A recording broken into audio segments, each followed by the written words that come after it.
as I looked up the word faithful, because a lot of times we say things, but we really don't think about what it actually means. So God being faithful.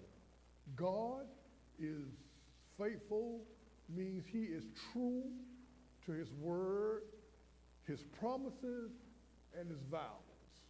You can depend on what God says. It says he is reliable, he is trustworthy, and you can believe on him, in him, and what he says. So that's what it means about God being faithful. True to his word, his promises, his vows. He's reliable, he's trustworthy, and you can believe in him. Not one, I remember verse, not one word of all the good promises that the Lord has made to the house of Israel.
The final judge, okay, he said, with a good conscience, our only sure reward, with history, the final judge of our deeds, let us go forth and lead the land with love, asking his blessings and his help, but knowing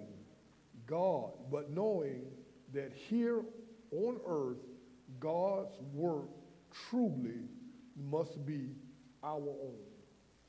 That God's work truly must be our own. God's work. What is God's work?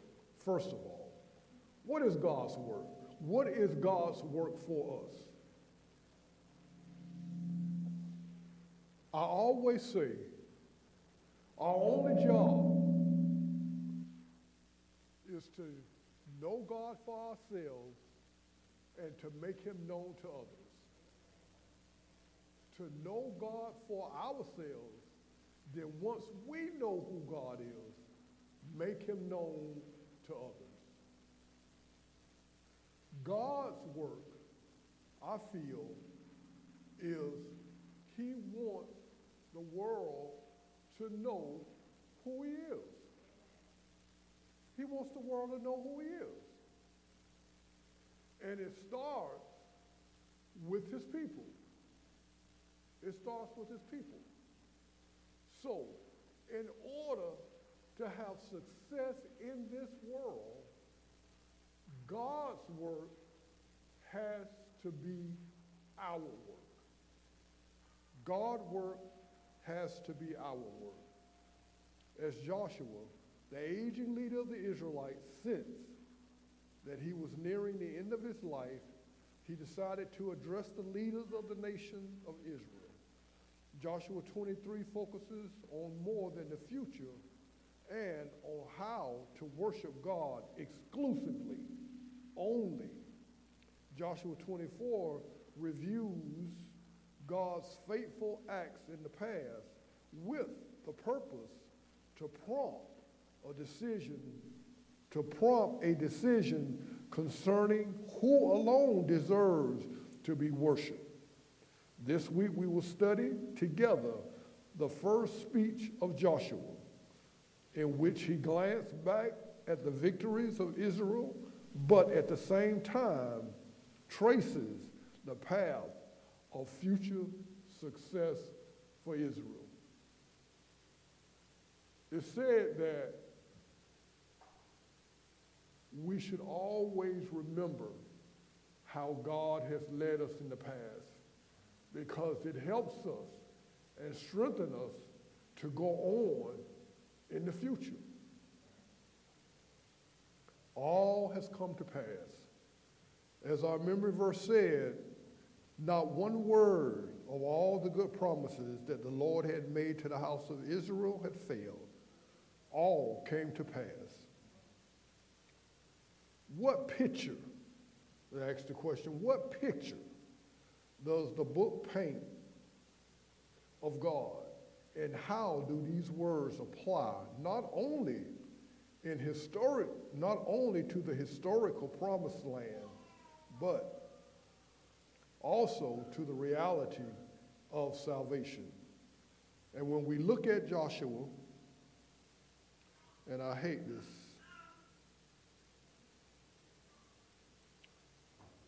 hate is a strong word, but I'm going to go to a different Bible here. When we look at Joshua 21,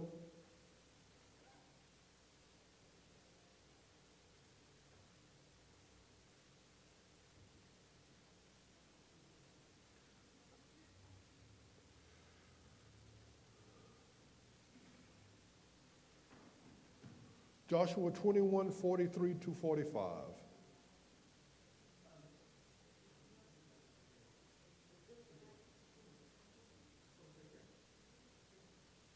43 to 45, Joshua 21. And it says, and the Lord gave unto Israel all the land which he had swore to give unto their fathers, and they possessed it and dwelled therein. And the Lord gave them rest around about, according to all that he swore unto their fathers. And there stood not a man of all their enemies before them. The Lord delivered all their enemies into their hands. There fell not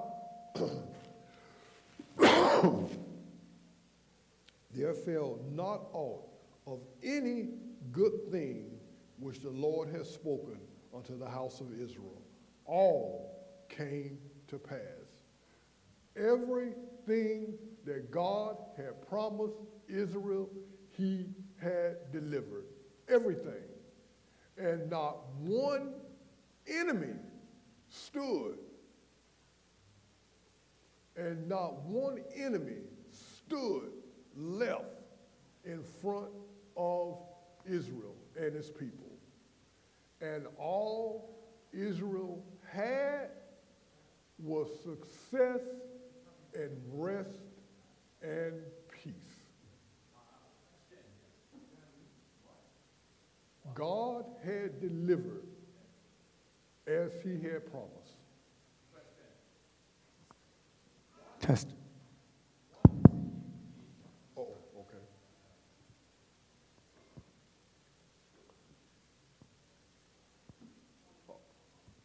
All right, my fill-in is here. Go ahead, You've made a very beautiful statement, but that is in the past. What is the implication of that for us today who live in this world and serving God?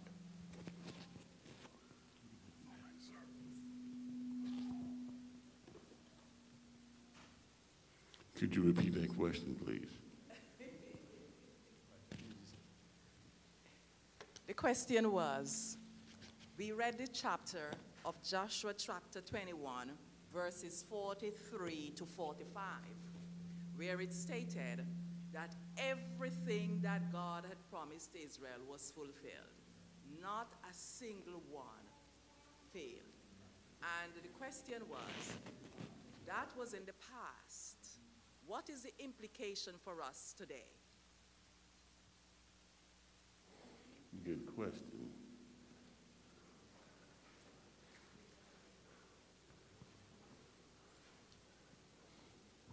I'll just quickly say that it means that he will be faithful in the future. He cannot not be faithful.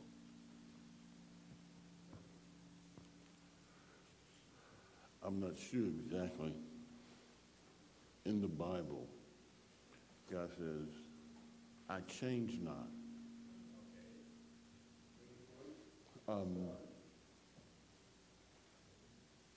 Also says, I will never leave you nor forsake you.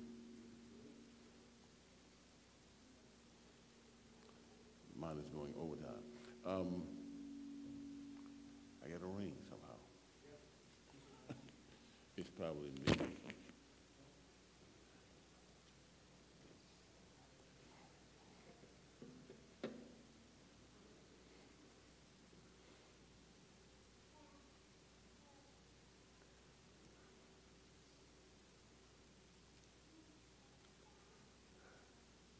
I'm the same God yesterday, today,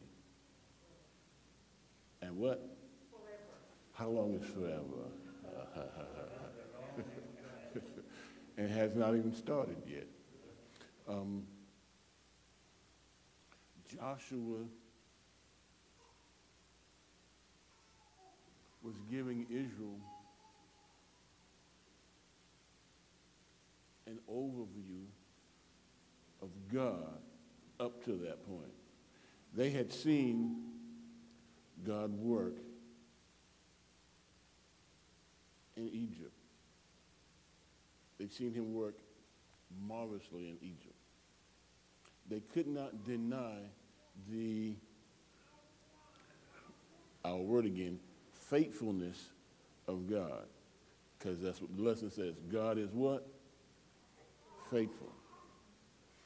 I'm switch it around on us. Pull the script from BC to AD. Has God ever been unfaithful to you? Has God ever been unfaithful to me, to us? No.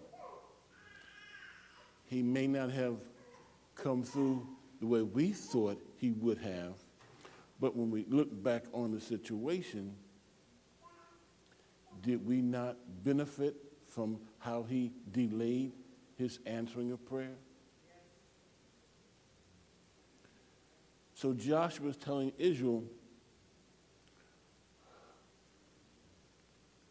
God is faithful. He will do what he says he's going to do when he says he's going to do it in his mind, not in our time.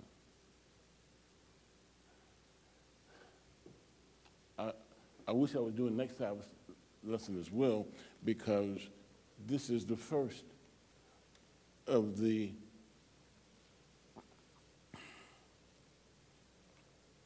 sermons, if you will, that Joshua is giving to Israel.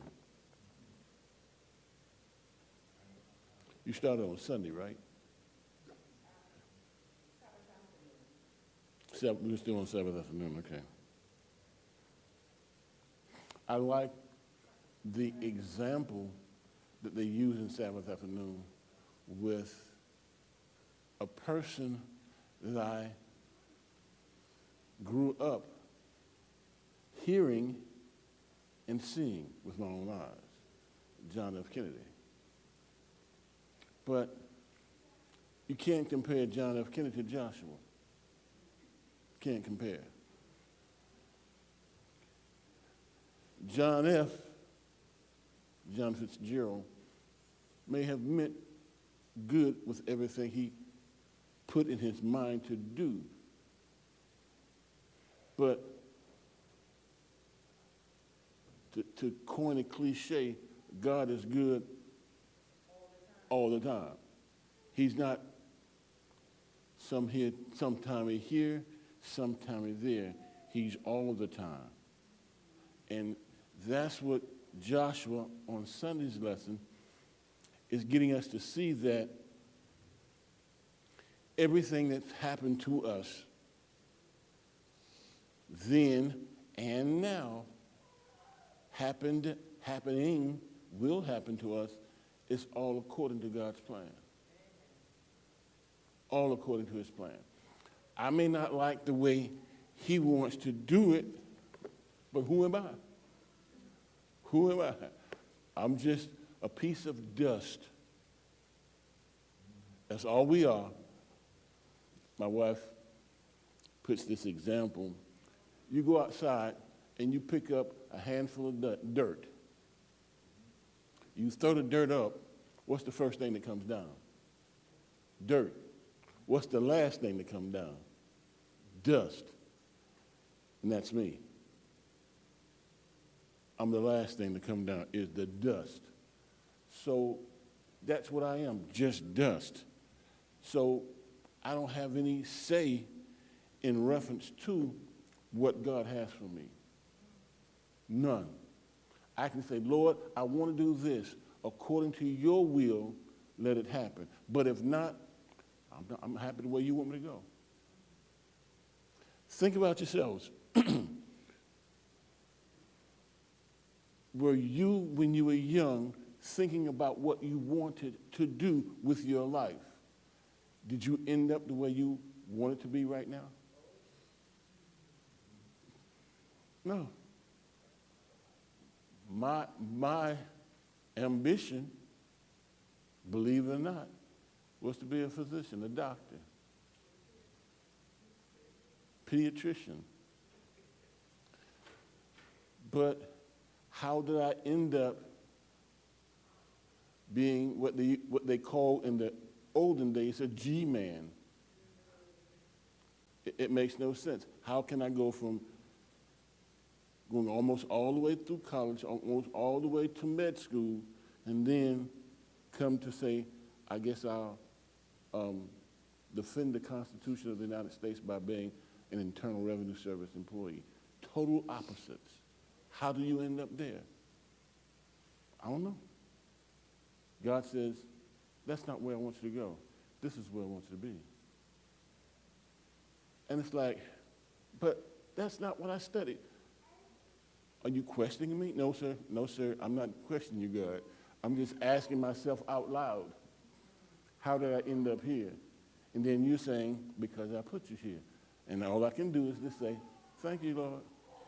Thank you very much.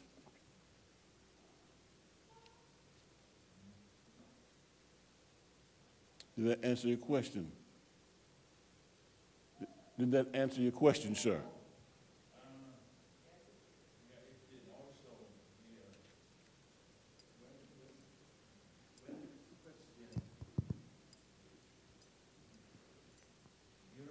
During the week when this question came to my mind, the answer that I got is similar to yours, but it says here, yea, though I walk through the valley of the shadow of death, I will fear no evil.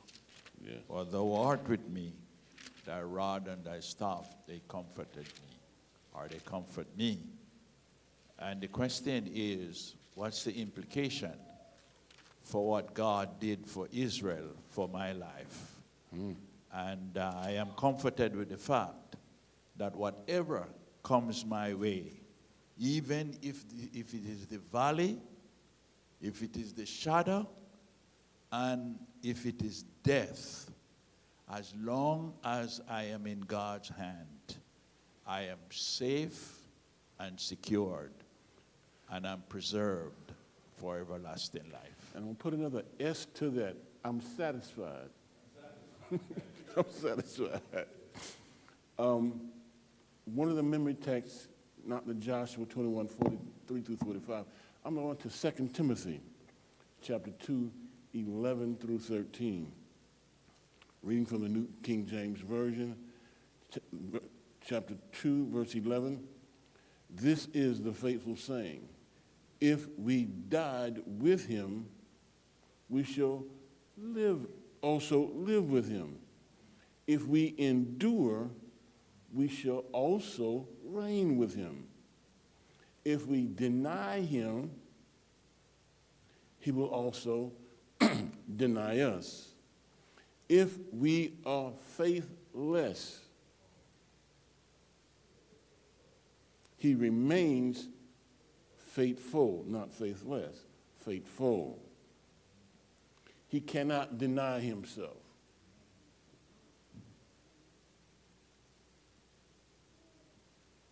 Because that's what it says, I'm God, I change not. If God told Abraham, excuse me, I'm going to make you a mighty nation. Your descendants will be like the sands of the seashore or the stars in the clouds. Can we count the stars? Can you even start counting the sand on the seashore?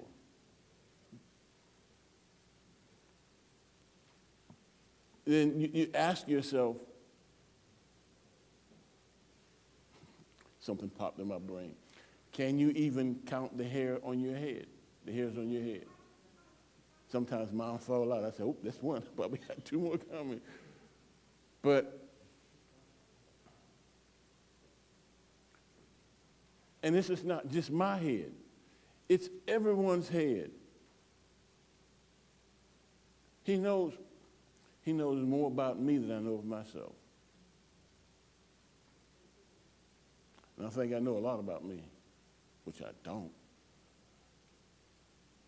But can you imagine God knowing the sands on the seashore?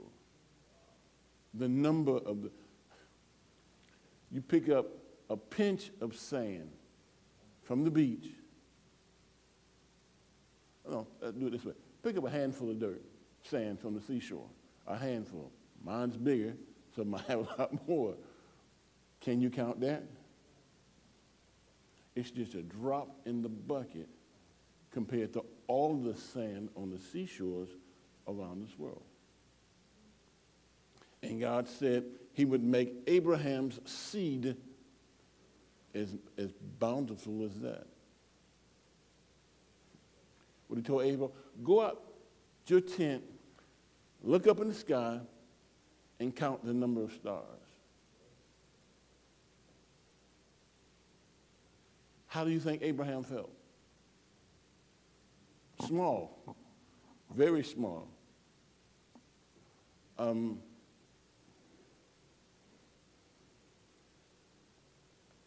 Even though we are not faithful as we should be to God, he still will be faithful to us. Still will be faithful to us.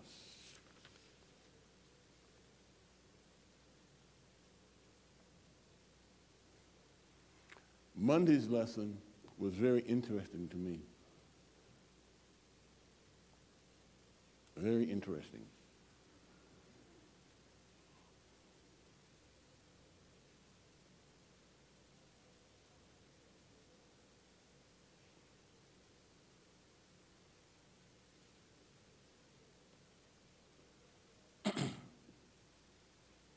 Did Israel do anything to inhabit Canaan?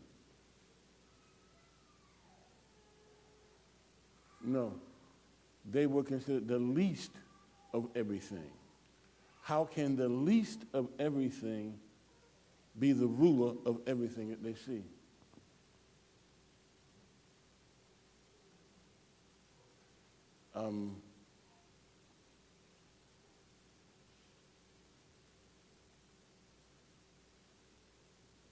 And they knew that they weren't the greatest army out there. Shepherds with staffs and probably a sling blade or whatever going to fight an army. I'm still at awe right now in reference to how Israel. And they were to march around Jericho one time every day. Once. And then 7 times on the 7th day, and all they did was shout and blow horns. How can fortified walls come down? How can the walls of the city fall down? With a shout. With a shout. How? It's unbelievable. It's unfathomable that you can just shout and the walls come down and you take the city. Compared to Jericho, then you had Ai. Ai was probably 1/10 of what Jericho was. But Israel, in their callousness, thought they could do anything they wanted to do because they just beat Jericho. A fortified city with thousands, maybe millions of people in it. Oh, we can take Ai, no problem. And that little bitty city, Ai, turned them around and spanked them back. And Joshua was saying, what's going on, Lord? That falls into a little Tuesday's lesson. But a part of Monday's lesson, what was Joshua's concern for them on Monday's lesson? What was Joshua's concern for the children of Israel on Monday's lesson? It's one word, starts with an O. Obedience. As long as they were obedient to God, they had nothing to worry about. Every obstacle in their path was moved out the way. There's a question here, and it says, what are the similarities? As we make the application, what are the similarities between how the Israelites conquered Canaan under Joshua's leadership and the way Christians today can live a victorious spiritual life? Big question. Excuse me.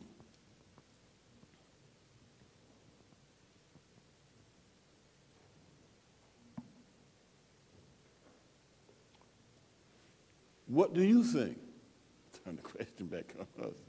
What do we think some of the similarities are? When we have, go ahead.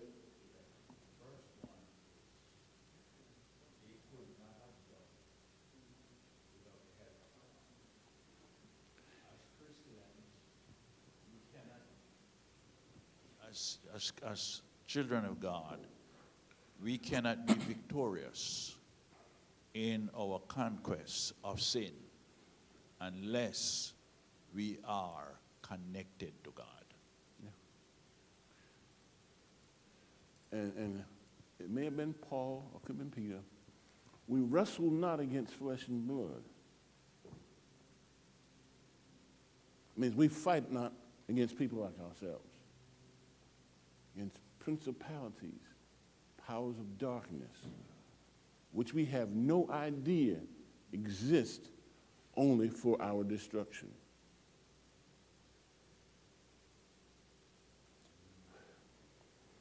Even when we are asleep, and I slept real good last night, even when we are asleep, he's trying to kill us in your sleep when you have no way to protect yourself.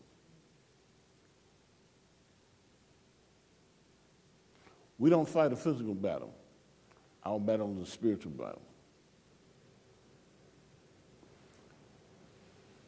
Israel, even though they were standing up, they had weapons of war. Our battle is to be fought where? On our knees.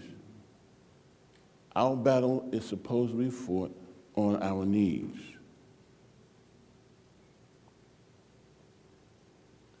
And some people don't understand the necessity of having evening and morning prayer, along with every second of every day prayer, because we don't know what can be coming.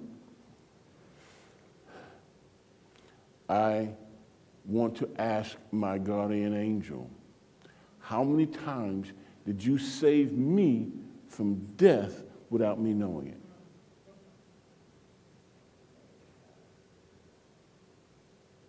We'll probably sit down by the river of life and have a long discussion. Well, you know that time when you were doing this, I kept that from happening to you because I wanted you to go to the next day because it was something God had for you.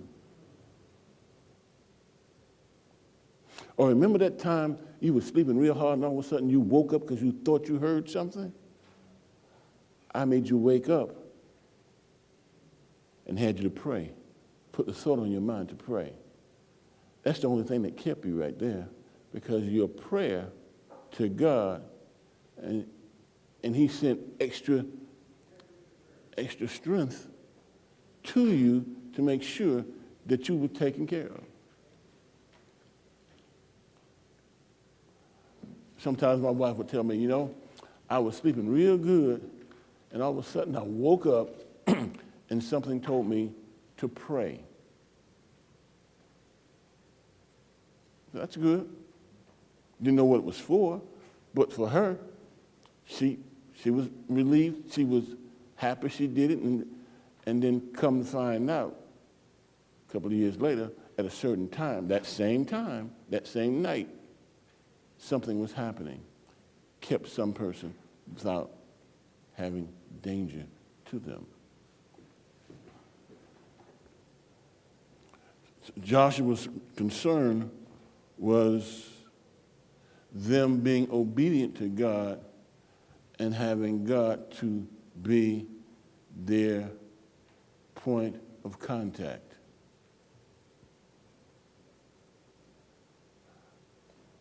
I'm trying my best to forget all of the points of contacts with my job. I got 2 more weeks. I'll be retired after 40 years. Points of contact run through your brain. They just, I know this person, this number. Why do you know that number? Because I had to learn it. Get it out of your mind. I will, eventually. We have a point of contact. It's Jesus. For any and everything we need, a point of contact.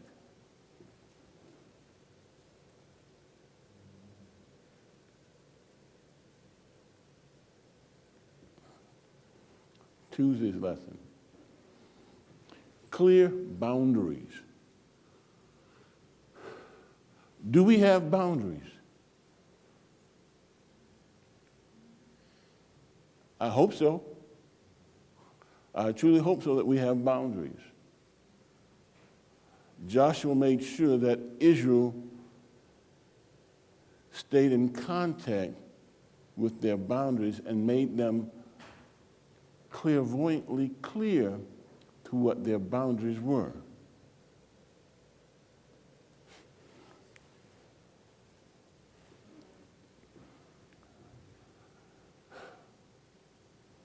What was one of God's main issues with his people in Canaan?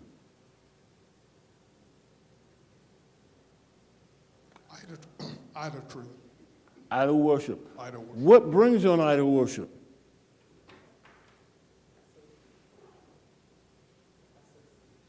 Association. What kind of association? Bible says, he told Israel, do not blend with these neighboring nations because they are idolatrous. Now, you should have gotten rid of all of them in inhabiting the land, but sometimes we don't think, well, my neighbor, she's good. She won't do anything to me, but what about that neighbor's daughter's son who likes your daughter?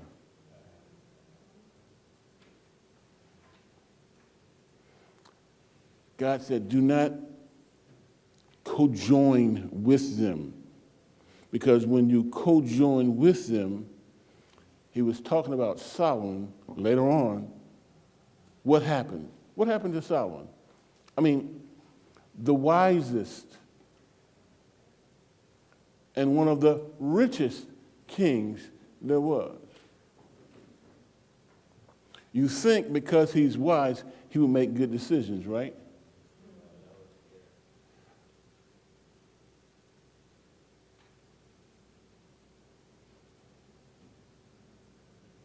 And that's what Joshua was telling them. Do not let your affections rule your mind. Because if you do, you will not be the way you're supposed to be. There were boundaries. We call it intermarrying. Be ye not, what it says, don't be ye unequally yoked with unbelievers. And we see throughout Israel's history, that was one of the main concerns that they had. One of the main things, hooking up with unbelievers, causing them to come away from God.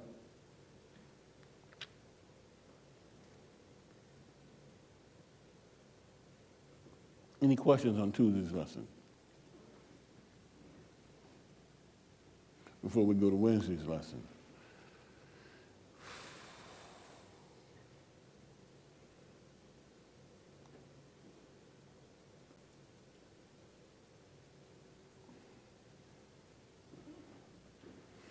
I've always been asked, or the question has been brought to me, how can a loving God be angry? How can wrath come from a God of love?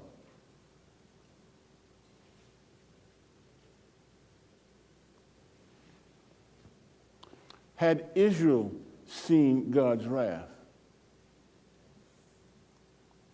they had 40 years wandering around in the wilderness because they didn't want to obey. And God says, okay, I'll let you, as he does us today, I will let you have your way, suffer the consequences of your actions. I look to myself, I'm like, if I would just be totally obedient to God, how much anxiety or anguish I could be keeping from myself. I would not have to suffer going through stuff if I only would have been obedient to God and did what he said to do.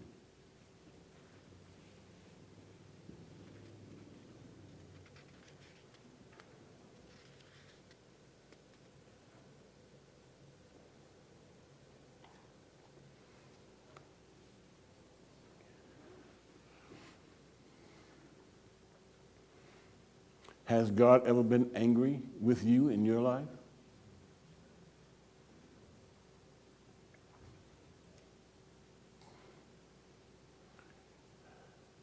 My goddaughter, my wife says, we have some crepe myrtles in the front of our yard. If you know what, we got crepe myrtles up there. They're excellent switches. Excellent. And she went and got switch up that long. And she just going to the house, back and forth. Oh, it's not breaking. No, it's not going to break. And she got my goddaughter's hand and said, tap, tap, tap. Oh. She said, hurts? Yes. Can I get this back here? Oh, no, no, no, no, no. Sometimes God has to spank us when we need spanking.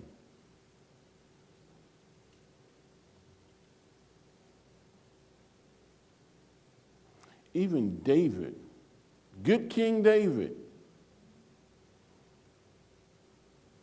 even Solomon, they got spanked. Solomon had gotten so much, he said, all is vanity. Can you imagine that? A king who has everything. All is vanity. It's not worth me losing my connection with God to run after it. He had to learn it the hard way.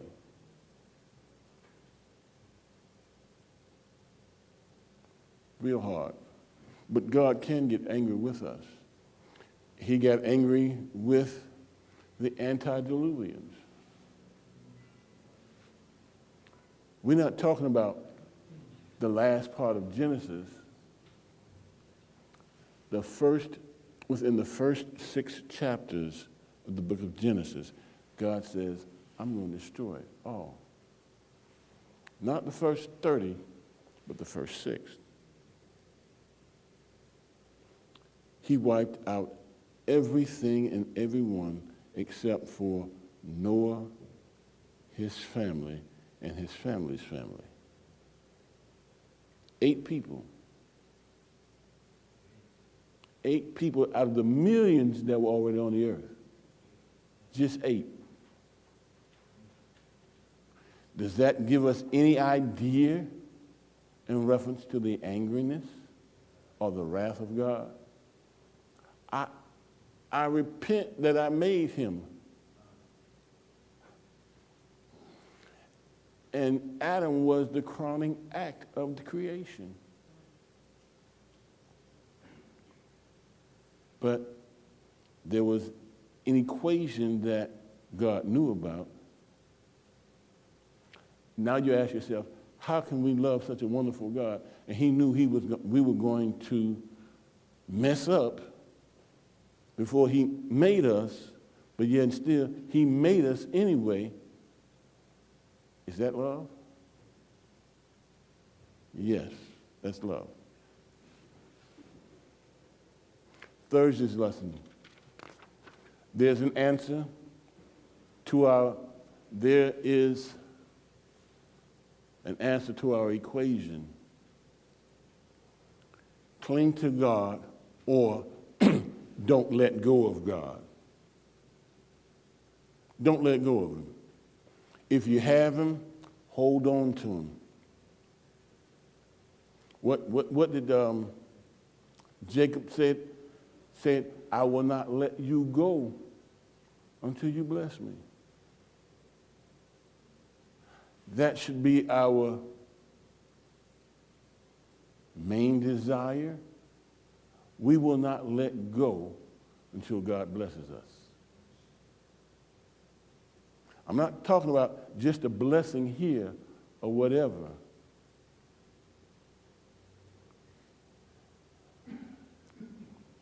I was going over some information, and I was in a discussion with my wife. Moses knew he had sinned. God told him, you're not going over.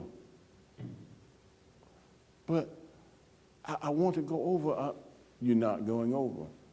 Moses asked him about 2 or 3 times. I believe it was the 3rd time. Moses said, God said, stop asking me. I don't want to hear it anymore. You're not going over. Where is Moses? Is Moses on this earth in a tomb? God had something better for Moses. All he had to do was cling to him. Moses repented. He was just so sorrowful. Moses was like, I just need to be near you. Let me see you. How many of us want to see Jesus? I do. How many of us want to experience and see God like Moses did? I do. Just show me yourself. That's all I need to see. Show me. No one has seen me and lived. No, but I'll do this for you, Moses. Turn around in the cleft of this rock, and I'll pass before you and let you see the hindquarters of me passing by. And the glory of God will be poured on you.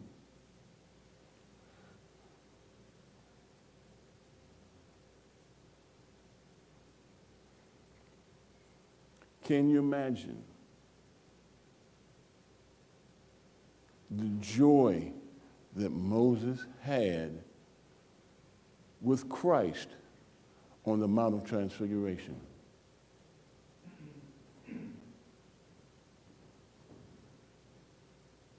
To be able to sit there with him and say, Lord, you can do this because I know you can, because I'm here and I'm in heaven with your Father. I know you can go through this. Just think of what we've all gone through. Can anything on this earth keep us from wanting to be where God is? I can't think of anything. Love my wife, love my children, but I truly love my God. I cannot let anything keep me from God. And that's what Thursday's lesson is all about. Friday's lesson is giving us information how Satan wants to deceive us into thinking that we can't do anything of ourselves. We said it when we started out. I can do all things through Christ, which strengthens me. I can't do it. I'll tell you right now, if you're looking for me to do it on my own, I might as well put my sign up saying, I stop. I can't do it. I can't. Can we make ourselves perfect? Can we cleanse ourselves from sin? Jesus Christ is the only one. Because it says, I am he that was alive and dead, but now I am alive forevermore.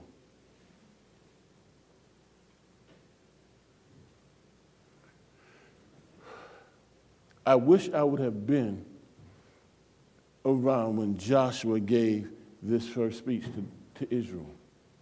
It was full of hope, full of encouragement, letting them know we can do this. It's funny, because I don't think God has only given one person this adage. He said, Joshua, thou art old.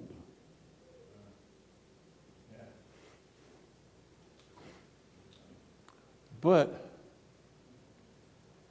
in his age, Joshua was still full of the wisdom that God had given him, that God had given to him through Moses.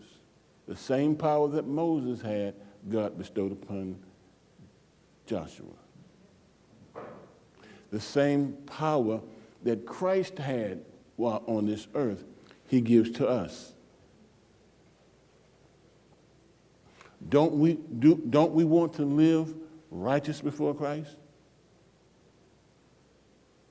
That's the only way we're going to make it, is through the righteousness of Christ, having faith in God, that we're going to see him face to face. I want to see him.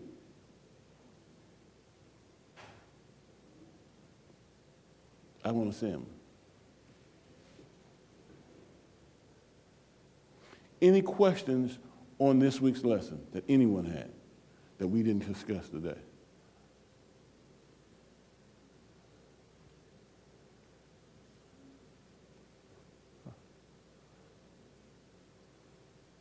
we finished on time.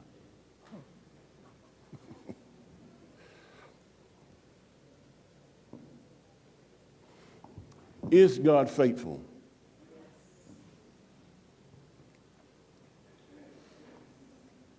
Has he been faithful to you?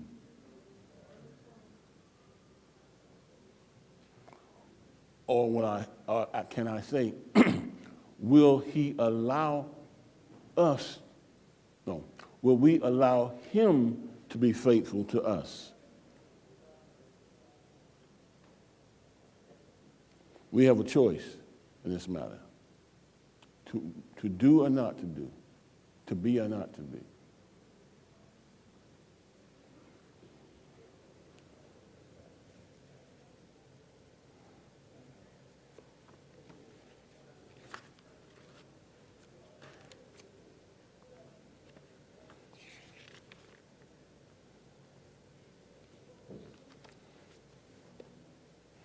I hope we take the title of lesson